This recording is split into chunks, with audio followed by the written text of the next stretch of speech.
besoins.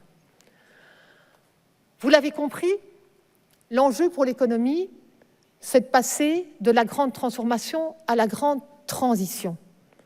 Alors vous allez me dire, oui, mais enfin écoutez, ici on est acteurs de l'école. Hein. D'abord, j'ai tenté de vous dire que vous créez de la valeur économique.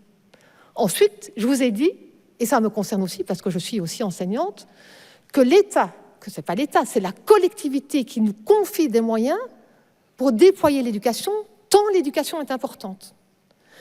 Et donc j'ai repris cette formule qui m'a séduit de la grande transformation à la grande transition, à un collectif que j'aime beaucoup, dirigé par Cécile Renoir, qui a développé les campus de la transition en France et toute une série de petits ouvrages, petits et plus importants, qu'elle appelle Manuel de la grande transition.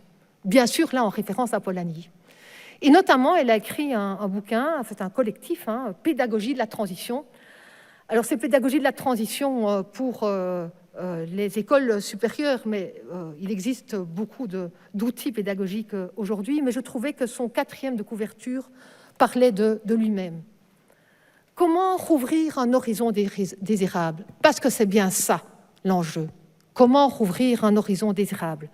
Sans nul doute par l'engagement de toute la communauté éducative, appelée à faire réatterrir les enseignements, à la reconnecter avec la réalité des limites planétaires et la fragilité du vivant.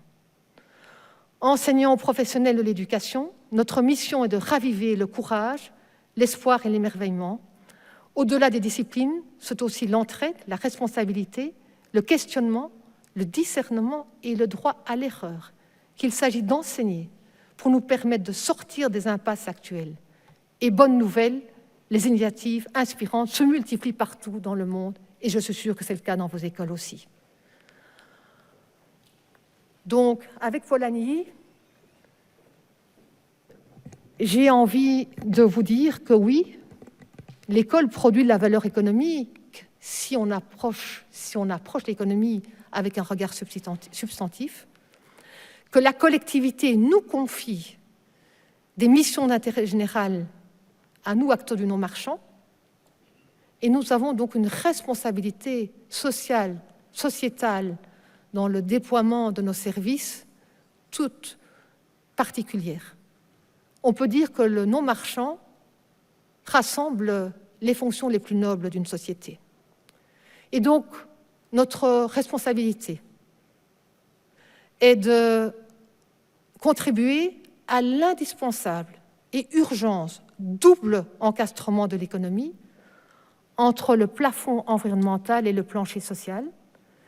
Et j'espère que quand vous viendrez à l'université d'été en 2030 ou 2040, vous verrez un Louvain-la-Neuve, c'est bien ça, un Louvain-la-Neuve qu'on aura rêvé et qui sera habitable pour nos étudiants, nos élèves, nos enfants, nos petits-enfants et toutes les générations à venir.